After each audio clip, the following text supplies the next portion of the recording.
प्रश्न 19।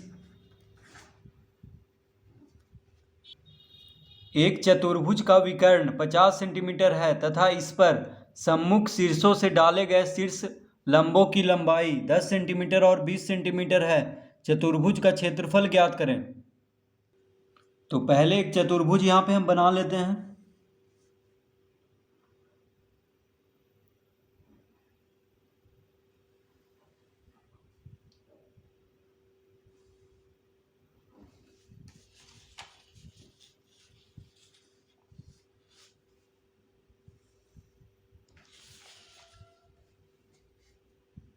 और इसको नाम लिख देते हैं ABCD। तो ABCD क्या है? एक चतुर्भुज है। तो चतुर्भुज का मतलब हुआ जिसका 4 भुजा हो। तो इसमें 4 भुजा है, AB BC CD और AD। अब कह रहा है कि एक चतुर्भुज का विकर्ण 50 सेंटीमीटर है। अब देखिए इसका विकर्ण हम बना लेते हैं। तो विकर्ण में AC मिलाएं या BD मिलाएं, किसी एक को मिला देना है। तो या तो BD भी मिला सकते हैं या AC। तो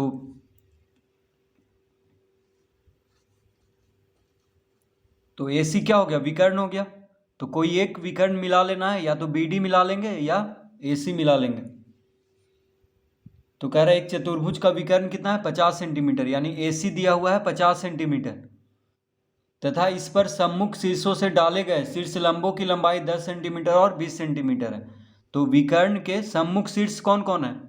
B है और D है। देखिए AC विकर्ण है, तो इस विकर्ण के सम्मुख शीर्ष यानी इस AC जो विकर्ण है उसका सम्मुख शीर्ष हो गया B, यानी उसके सामने वाला शीर्ष।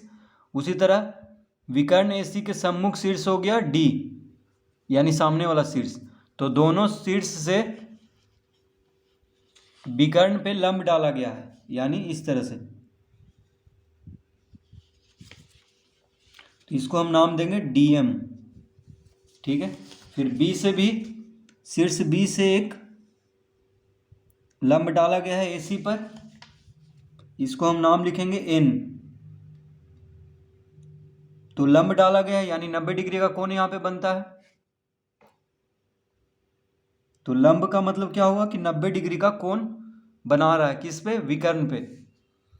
तो कह रहा है कि शीर्ष लंबों की लंबाई 10 सेंटीमीटर और 20 सेंटीमीटर है। देखिए ये दिया हुआ है 10 सेंटीमीटर और ये दिया हुआ है 20 सेंटीमीटर। तो विकर्ण AC की लंबाई दिया हुआ है, DM की लंबाई दिया हुआ है और BN की लंबाई दिया हुआ है। तो हम लिखेंगे यहाँ पे प्रश्न से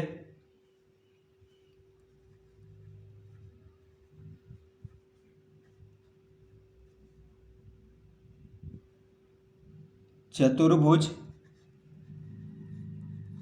ABCD में विकर्ण AC बराबर D बराबर, तो AC कितना दिया हुआ है यानी विकर्ण कितना दिया हुआ है? 50 सेंटीमीटर। तो विकर्ण को D से लिखते हैं। ठीक है। विकर्ण को शॉर्ट में किससे लिखते हैं? D से। तो सूत्र में D आता है विकर्ण के जगह पे, इसीलिए यहाँ पे हम AC बराबर D बराबर 50 सेंटीमीटर लिख लिए हैं। तो विकर्ण की लंबाई दिया हुआ है 50 सेंटीमीटर, यानी AC दिया हुआ है 50 सेंटीमीटर। उसके बाद कॉमा देंगे यहाँ पे। उसके बाद दिया हुआ है DM को H1 से सूत्र में लिखा जाता है।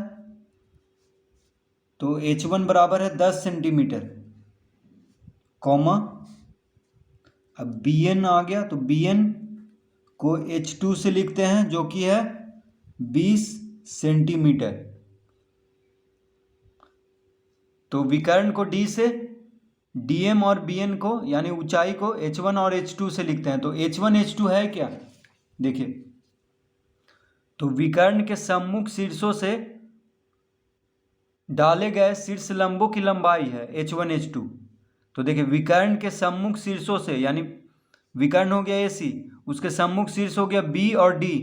तो सम्मुख शीर्षों से डाले गए शीर्षलंब को H1 H2 कहते हैं। तो देखिए ये हो गया H1, DM हो गया H1, BN हो गया H2। ठीक है,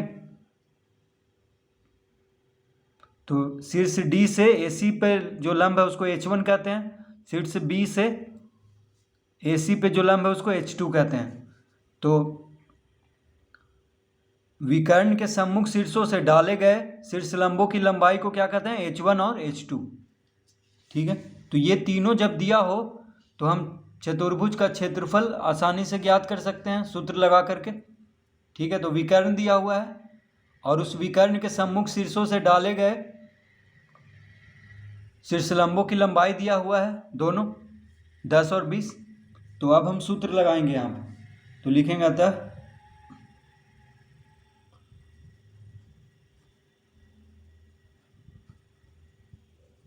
चतुर्भुज ABCD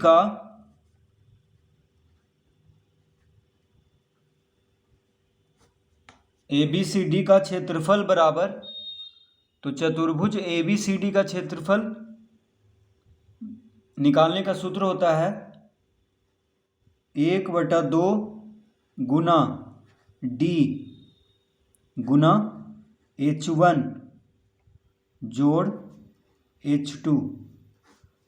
तो D क्या हो गया? विकर्ण हो गया ABCD का, चतुर्भुज ABCD का विकर्ण हो गया D, कोई एक विकर्ण।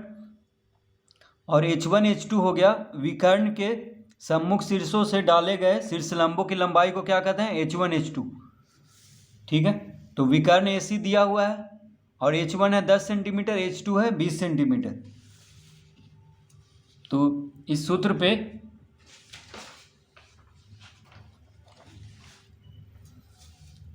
हम लिखेंगे 1/2 गुना D कितना है? 50, H1 है 10, H2 है 20।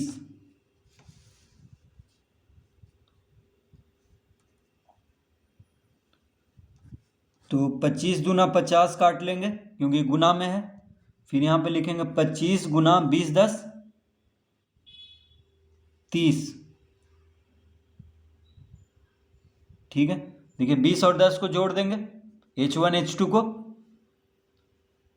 तो 20 10 30 हो गया और कोष्टक में था यानी गुना में, इसको ये गुना में आ जाएगा 25 के साथ। तो 25 गुना 30 कितना हो जाएगा? 25 दिया 75 और एक 30 है यानी एक शून्य देंगे यहाँ पे, तो 25 गुना 30 हो जाएगा 750। तो इसका उत्तर आ गया 750 वर्ग सेंटीमीटर, क्योंकि विकर्ण और ऊंचाई ये सब क्या में दिया हुआ था? सेंटीमीटर में, तो क्षेत्रफल आएगा वर्ग सेंटीमीटर में। तो इसका उत्तर आ गया 750 वर्ग सेंटीमीटर। तो इस तरह इसको हल करेंगे।